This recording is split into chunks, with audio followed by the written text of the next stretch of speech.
કેવું રહ્યું બોર્ડનું તમારું પહેલું પેપર?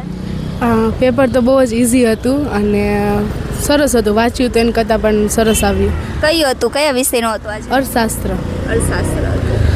અને બધા પ્રશ્ન ઇઝી હતા અને જે મેડમે કીધું હતું કે આ પૂછાઈ શકે છે એ જ પ્રશ્ન હતા અને ઇઝી હતું બધું પેપર. અને આ એક્ઝામમાં તમને લાગ્યું હોય કે આ બહુ મને મદદરૂપ બન્યું છે, લાઈક કોઈ રિવિઝન છે કે કોઈ શિક્ષકનું એવું માર્ગદર્શન છે કે?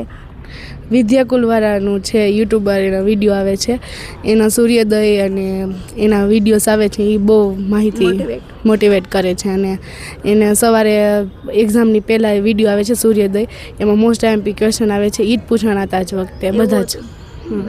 તો સાવ ઇઝી લાગ્યું હશે ને? બહુ જ ઇઝી હતું. એના વિડીયોઝ જોઈને એમ કોન્ફિડન્સ આવે કે નહીં, પેપર કમ્પ્લીટ થઈ જ જશે ને થઈ જશે બધું. ફાઇનલી થઈ ગઈ પૂરું. અને જે લોકો તૈયારી કરે છે એમને એક સલાહ શું આપશો? મારી સલાહ એ છે કે જેટલું પાઠ્યપુસ્તકમાં હોય એ જ વાંચવું અને વિદ્યાકુલવાળાના વિડીયોઝ જોવા, કેમ કે એનાથી મોટિવેશન ઘણું બધું મળે છે. અને પેપર બી ઇઝી થઈ લાગે છે પેપરમાં. ઓકે. અને તમારું એક એવું સ્વપ્ન જે આગળ તમે બનવા ઈચ્છતા હોય? બિઝનેસ વુમેન બનવું છે. ઓહ નાઈસ. શું તમે પણ 12 પછી શું કરવું એ બાબતે કન્ફ્યુઝ હોય તો એલકે એકેડમી તરફથી તમને 1-to-1 કરિયર કાઉન્સેલિંગ ઉપલબ્ધ છે, તો અત્યારે જ રજિસ્ટર કરો.